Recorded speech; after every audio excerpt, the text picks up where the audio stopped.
Bangkay na nawawalang beauty queen at Israeli boyfriend natagpuan sa Tarlac. Makalipas ang 2 linggong paghahanap, natagpuan ng labi na nawawalang Kapampangan beauty queen na si Geneva Lopez at Israeli boyfriend na si Yetcha Collins sa Tarlac. Ayon sa Criminal Investigation at Detection Group o CIDG, nakita nila ang katawan sa barangay Santa Lucina. Inilibing ang magkasintahan sa madamo at liblib na lugar. Ayon sa nakuhang labi, dinala sa Lotus Funeral Home sa barangay San Vicente sa nasabing probinsya para ipa-autopsy at DNA. Pero ayon sa mga pulisya, mismong pamilya na magjowa ay nagbigay ng positibong pagkakakilanlan sa natagpuan nilang bangkay batay sa kanilang damit at pisikal na katangian. Dahil sa nadiskubre, ang focus ngayon ng otoridad ay hanapin ang pumatay kay Geneva at Yetcha. Magugunita noong June 21 nang i-report na missing ang dalawa.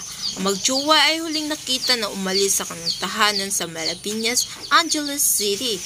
Ayon sa internal investigations, nakikitaan sana nila ng middleman nang binilhan nila ng lupa sa Armenia, Tarlac City. Noong June 22 ay natagpuan ang ginagamit ng sasakyan na sinunog sa barangay Cristo Rey sa Capas, Tarlac.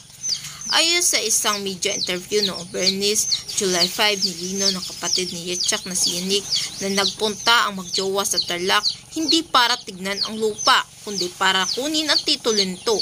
Ayon sa kanya, nabili ito ng couple 1 taon na ang nakakaraan.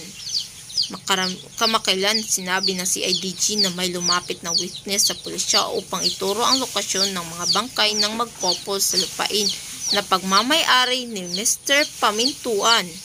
Noong nakaraan lang din na pag-alaman na dating pulis ang nagsilbing middleman, nakausap ni Geneva at Yetcha na naging isa sa person of interest sa kaso, pati na rin sa 6 pang sibilyan.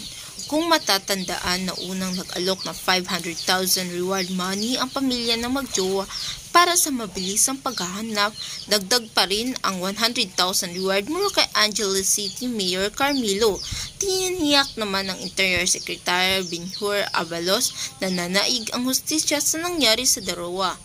This is a heartbreaking discovery and scars our unwavering resolve for bearing justice to all victims, say ni Abalos sa isang PNP statement.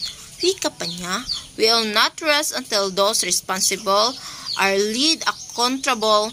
Justice will be served. We are committed to ensure that justice prevails not just in this case but to all instances where innocent suffer.